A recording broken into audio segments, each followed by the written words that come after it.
в основном он комментировал, говорили мы. 40 человек было всего, да, и каждый вот через 5 человек. И, знаете, запрещенных тем не было. Агрессии, он даже в конце удивился, говорит, вообще, говорит, я думал, ну, агрессия какая-то будет.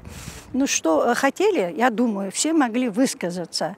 Ну, где-то там не совсем приятные для него были, но он не выходил из себя, очень тактично это отвечал. Ну, и я думаю, если в дальнейшем такие встречи будут, действительно, он очень откровенно о своей семье рассказал, потому что вот нападки бывают.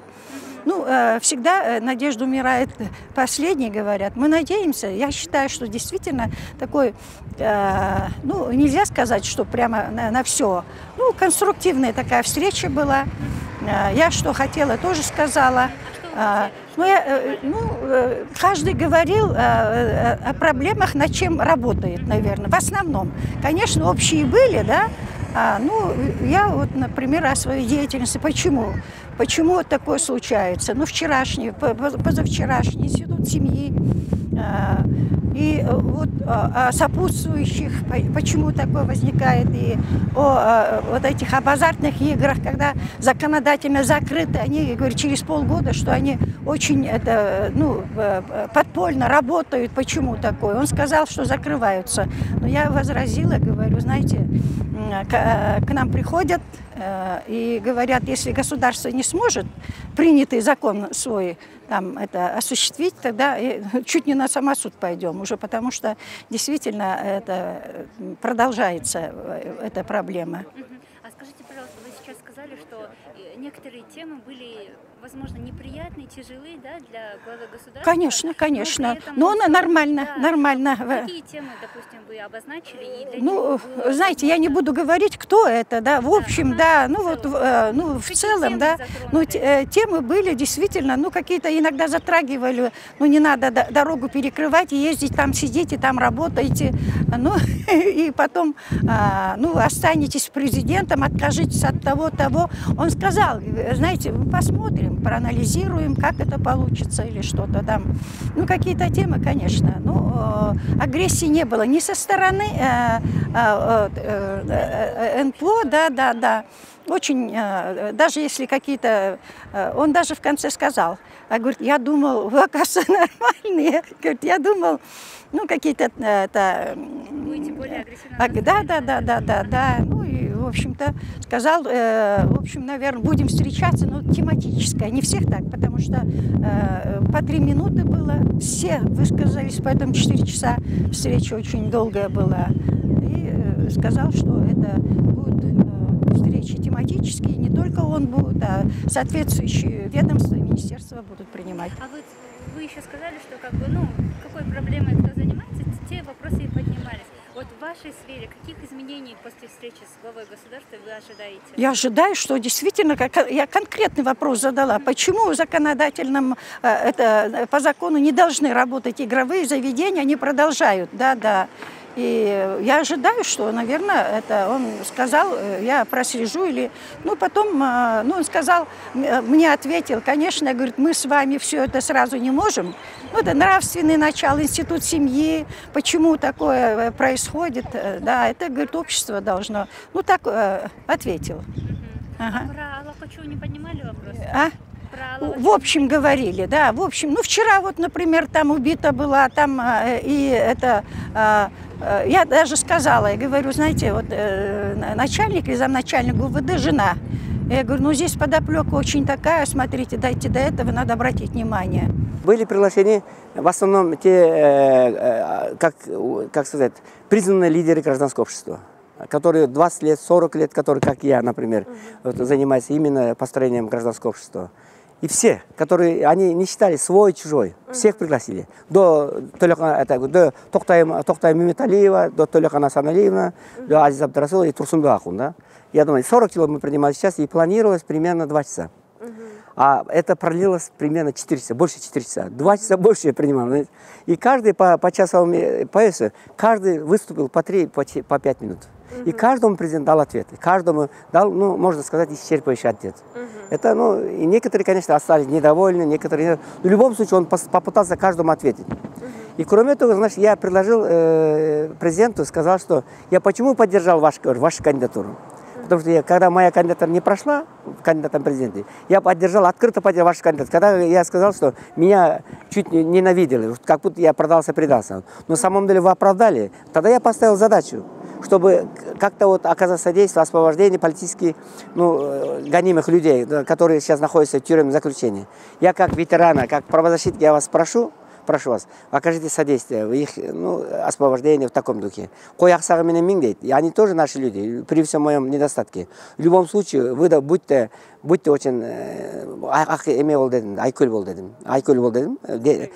справедлив болыңыз, что бошата албайсыз. Бірақ райым бергенге, башқа аланға, вы имеете в виду, что... А он что ответил? Он сказал, да, сейчас мы не вмешиваемся в работе судей, прокуратуры, говорит, кого-то освобождает, кого-то оставляет.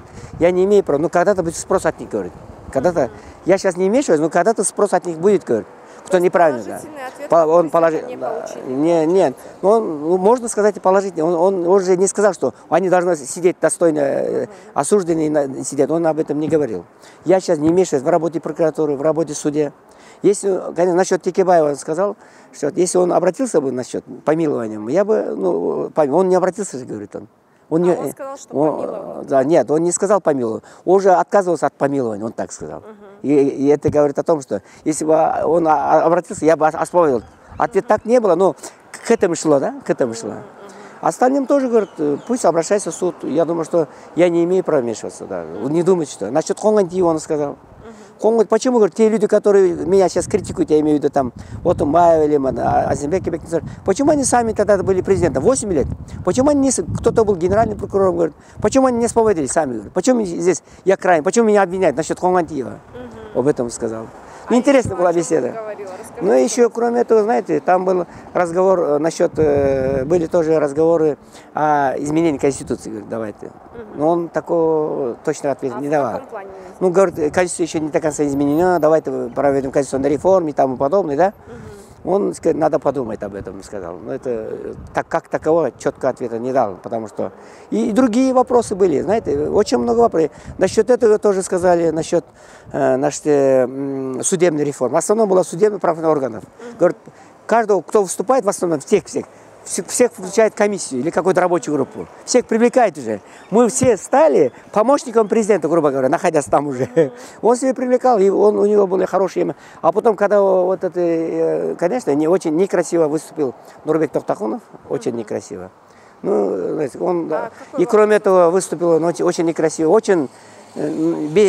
короче говоря, некультурно выступила Тохтай Меметалиева. Она как президент давала указания. Того снять, снять. Айнаш Тохбаева, председатель Верховного суда, снять. Того, почему вы избираете, это взяли на работу. Короче говоря, она, хотели опозорить нас от имени гражданского сектора. Я их зарубила ее. Сказал, хорошо, что ты не избрана президентом когда-то. А Нургап сказала, что насчет Теца и тому подобное. А он же, оказывается, адвокат Сапара Исахова. Он хотел оправдать Сапара Исахова. Короче говоря, отработать свои деньги, которые он получил. Реакция президента была очень эмоциональная. Он сказал, то, что произошло, то, что люди заморозили, а что, не видел, что ли? То, что произошло, как он работал, ваш подзащитный. Все люди знают, говорю. Что ты так на меня наезжаешь? Такое было эмоциональное на вступление Нурбека Абда.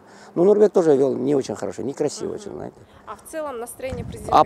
А потом он Нурбека себе привлекал, Тохтаима привлекал, потом он шутил нас. Настроение было очень хорошее. До конца мы потом фотографировались, покушали, потом приехали. Покушали? А там только первый, второй.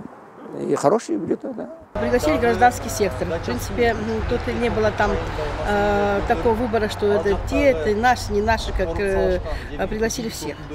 И достаточно всех, кто активно участвует в общественной публичной политике. И, конечно, время, конечно, было очень ограничено. За 2 часа о чем поговоришь. Из них через каждые 5 человек он отвечал на вопросы.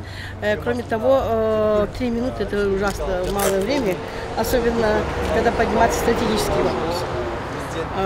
И практически за 2 часа мы успели все свои пожелания сказать, но ответы, конечно, он записывал, на какие-то вопросы он отвечал. Но в целом, например, я отказалась от ответов его, так как для меня важнее было озвучить больше проблем. И поэтому на мои вопросы он обещал дать письменный ответ. Вот. Ну, ответы пока были общего характера. Конкретных, конечно, ответов он не может давать. По ряду отдельных вопросов, по вопросу конкретных лиц, он забрал документы. Точно так же я передала документы по Беловодскому аэроклубу, где рейдерский захват идет государственных земельных наделов и наделов умерших и уехавших. И при этом государство теряет по 10, по 20 миллионов вот с таких земель, только с одного села, с одного аэроклуба. А сколько по республике с таких аэроклубов, где коррупционными схемами присвоены земельные наделы граждан. А проблема земель становится очень острой.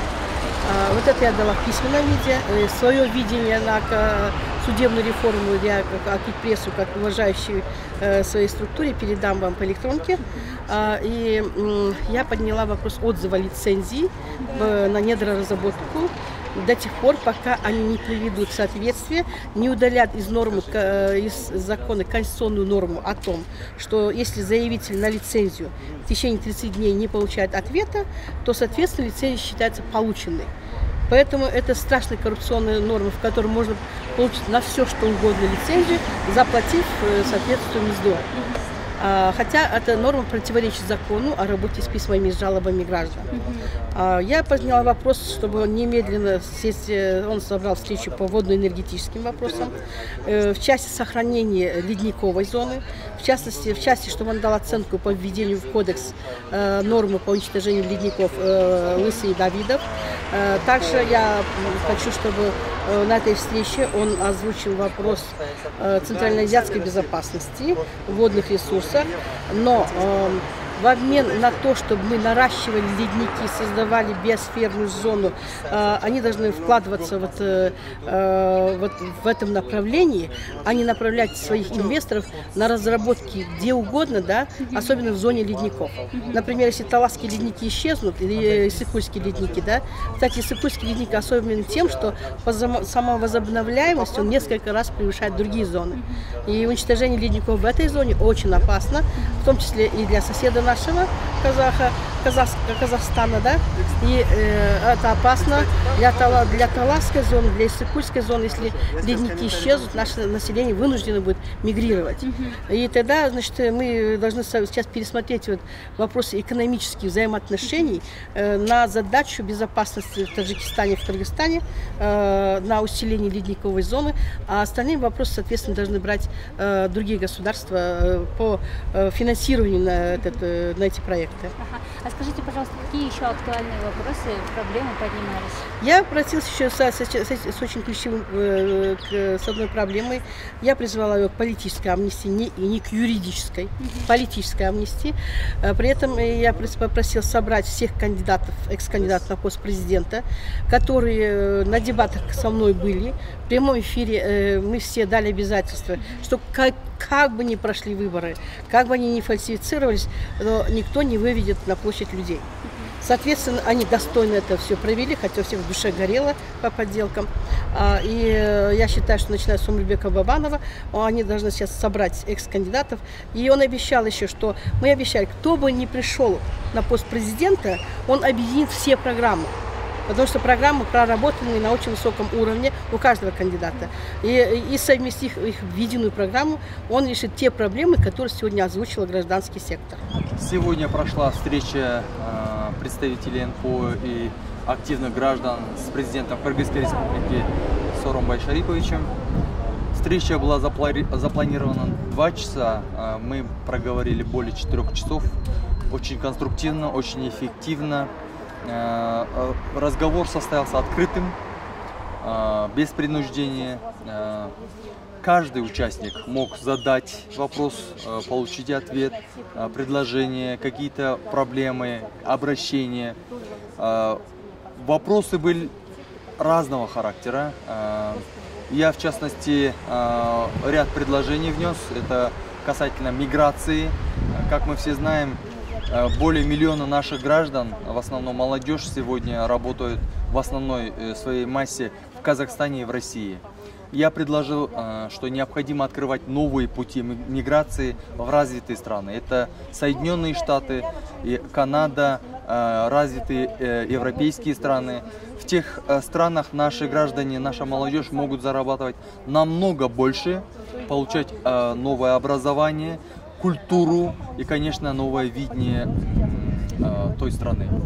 Это мое было первое предложение. Второе, также я предложил, необходимо изменить и дополнить закон о выборах в местный кенеш и в парламент. В 2020 году у нас выборы. Необходимо сегодня менять законопроекты, чтобы не допустить в парламент и в местные кенеши бизнесменов, олигархов, коррупционеров, бандитов. Мы должны уже четко разделить и дать понять этим лицам, что политика, общественная деятельность, парламент, местный парламент не для них. Бизнес должен заниматься бизнесом, коррупционеры, воры, бандиты должны сидеть, а спортсмены должны заниматься спортом. Это предложение также прозвучало в связи с тем, что в 2020 году у нас идет накладка парламентские выборы и местные выборы. Я предложил, необходимо нам в 2019 году распустить Бишкекский городской кенеш и Ошский городской кенеш, так как они не оправдывают свои обязанности. То, что они сегодня в основном в своей массе находятся из-за своих личных корыстных интересов. Это бизнесмены, это строители, это какие-то мелкие чинуши, коррупционеры. Поэтому, опробовав в 2019 году новый законопроект на этих местных выборах, мы можем уже подготовиться к 2020 году. И в 2020 году выборы должны пройти состязательным. Выборы должны быть борьбой идей и программ. И это уточнил наш президент сегодня также. Необходимо, чтобы состязание было не в финансовом плане, а именно идей и программ. И закон должен запретить и ограничить использование финансовых средств административного ресурса. Также я говорил о коррупции в Соклукском районе. Это Дача-Су, Учкун-2, Маевка, где местные чиновники наживаются на простых людях. Я призвал этих людей, чтобы были привлечены к уголовной ответственности, и передал обращение жителей Сокуловского района президенту. А еще какие другие вопросы поднимались? Говорят, некоторые активисты предложили внести изменения в Конституцию.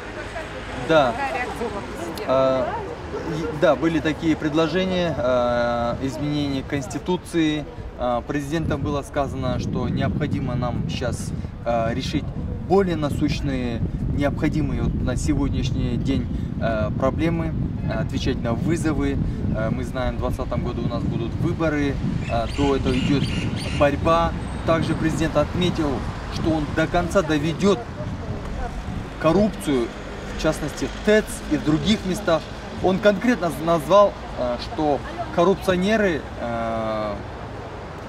беспредельно грабили наше государство. Он так и сказал, это был беспредел. Будь то ТЭЦ, будь то дорога, будь то подстанция Даткакемин и другие проекты, да? Но в частности он остановился именно ТЭЦ. И каждый, кто был вовлечен в этот проект, будет нести ответственность. И это точно и ответственно заявил президент. Также президент говорил о своих родственниках, о каждом. И что он, учитывая судьбу, зная судьбу Акаева, Бакиева, Атамбаева, он никогда не допустит вмешательства своих родственников в политику вообще. Он каждого отдельно остановился, кто чем занимается, и сказал, что ни клановость, ни семейного управления в нашей стране не будет. Это очень важно. А что он сказал про Аслбека Джейнбекова? Про Аслбека Джейнбекова он сказал не только Аслбек Джейнбеков, его еще один брат является послом. Послом он стал до президентства. Аслбек Джейнбеков стал депутатом до президентства. Это не в его полномочиях сейчас отозвать его мандат, да? Аслбек занимается депутатским депутатской деятельностью. И он также отметил, что ни старший брат, ни младший брат, которые занимают государственные должности, не будут вмешиваться в деятельность президента. А в целом настроение президента? В целом, я еще раз хочу отметить, что встреча прошла в позитивно-конструктивном русле. Президент был доволен встречей, мы также остались довольными. Мы отметили необходимость регулярных встреч. Следующая встреча президент предложил необходимость разделить по секторам, то есть, например, НПО отдельно, социальные вопросы отдельно, общественно-политические деятельность отдельно, чтобы мы могли уже конкретно, эффективно обсуждать, предлагать и вовлекаться уже в деятельность не то что президента, а целого государства. Президент призвал, что он не может один бороться против всей коррупции, и что ему требуется наша помощь, так как мы формируем общественное мнение, и мы боремся с коррупцией и можем помочь в этом президенту.